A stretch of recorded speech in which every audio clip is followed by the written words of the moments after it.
Hello. Today's our topic is the laboratory investigation of diabetes. First of all, what is diabetes? Tell me about the diabetes. Diabetes is the one of the condition in which the blood glucose level increase in the body and we have not a sufficient amount of insulin to break down of the blood glucose. It's known as the diabetes. Investigation of diabetes. First of all, we go about the laboratory investigation.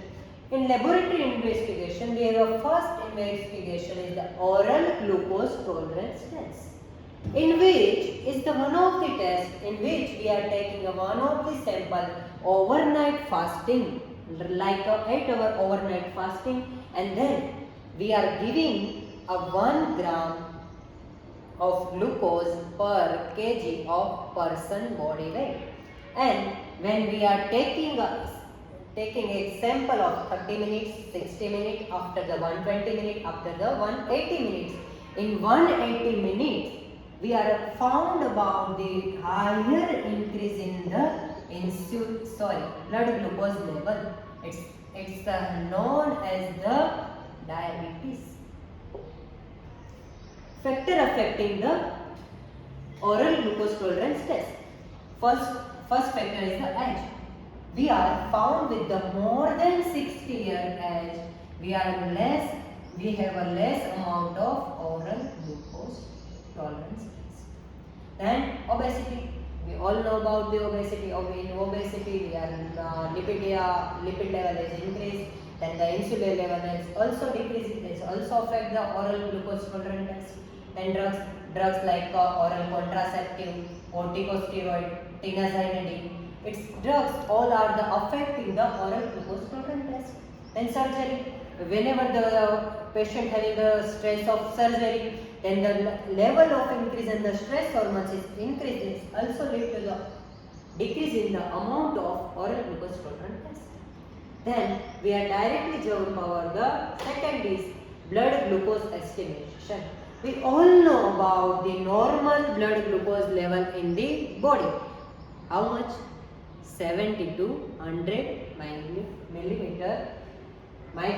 milligram per deciliter, in which we are measuring the three blood glucose level. First is the random blood glucose level. In random blood glucose level, it's a technique which we are taking a blood glucose sample. It's anytime, everywhere, anytime we are taking. And the in normal person we have a more than 140 mg is the normal, and the person with the higher than 200 mg, also known as the diabetes patient. And the person who have between the 140 to 200 mg, it's known as the less amount of glucose tolerance test. Then fasting blood glucose. In fasting blood glucose, we are taking a sample after the 12 hours of fasting, in which we are normal range is the less than 100 mg is the normal, more than 260 mg is the indication diabetes mellitus, and the range of 100 to 126 is the pre-diabetic condition. Then postprandial blood glucose level, in which we are taking a sample of after the 2 hours of meal. Then in normal range, less than 140 is the normal, more than 200 mg, it's the diabetes, indicates the diabetes, and about the 140 to 199 is the indicator go for the glucose tolerance test.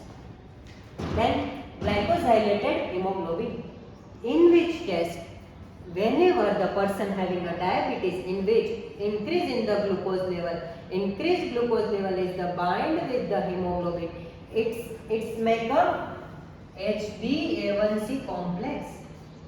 We all know about the lifespan of the RBC. Lifespan of the RBC is the 21 days.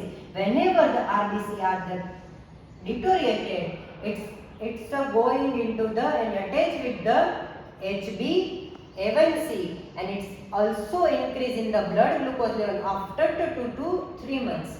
It states if is glycosylated hemoglobin test is the one of the technique. Okay, how much the person or how much diabetic patient are the controlling their blood glucose level.